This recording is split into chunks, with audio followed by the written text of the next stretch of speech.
D K Shivakumar ಅವರು ಆವಾಜ್ ಹಾಕಿದ್ದಾರೆ. ಕಾಯೋದೆಲ್ಲ ಮುಗಿದೋಗಿದೆ, ನನಗೆ ಸಿಎಂ ಪಟ್ಟ ಬೇಕೇ ಬೇಕು, ನೀವು ಕೊಡಿಸ್ಲೇಬೇಕು. ಯಾರ ಹತ್ರ? AICCಯ ಸಾರಥಿ ಮಲ್ಲಿಕಾರ್ಜುನ್ ಖರ್ಗೆ ಅವ್ರ ಹತ್ರ, KC ವೇಣುಗೋಪಾಲ್ ಅವ್ರ ಹತ್ರ. ಈ ಎಲ್ಲ ಬೆಂಕಿ ಬೇಳೆ ಬೇಯೋದಕ್ಕೆ ಕಾರಣವಾದಂತಹ ಕಿಡಿ ಸುರ್ಜೇವಾಲಾ ಅವರ ಮುಂದೆ ಎಗರಾಡೋದು ಅಥವಾ ಕಿರ್ಚಾಡೋದು ಯಾರ ಮುಂದೆ ಮಾಡಬೇಕು? ಯಾರೋ ಆ ಪಟ್ಟವನ್ನ ಕೊಡಬಲ್ಲರೋ ಅವರ ಮುಂದೆ ಮಾಡಬೇಕು. ಅಂದ್ರೆ ರಾಹುಲ್ ಗಾಂಧಿ ಅವರ ಮುಂದೆ ಆ ಕೆಲಸ ಆಗಿಲ್ಲ.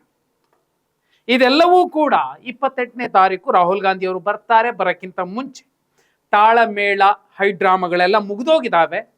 ನೀವು ಕೊಡ್ಲಿಲ್ಲ ಅಂದ್ರೆ ಬೇರೆದಾಗುತ್ತೆ. 10ನೇ ತಾರೀಕು ಒಳಗಡೆ ನನಗೊಂದು ಕ್ಲಾರಿಟಿ ಕೊಟ್ಟಿಲ್ಲ ಅಂದ್ರೆ ನನ್ನನ್ನು ಕೇಳಬೇಡಿ, ಏನ್ ಬೇಕಾದ್ರೂ ಆಗಬಹುದು ಪಕ್ಷ ಅಂತ ಹೇಳಿ ಬರುವಂತಹ, ಬರೀ ಮಾತಿನಿಂದ ಸೌಂಡ್ ಮಾಡುವಂತಹ ನಾಯಕರೊಬ್ಬರು ಡಿ ಕೆ ಶಿವಕುಮಾರ್ ಅವರು ದೆಹಲಿಯಲ್ಲಿ ಮಾಡಿ ಮುಗಿಸಿದ್ದಾರೆ.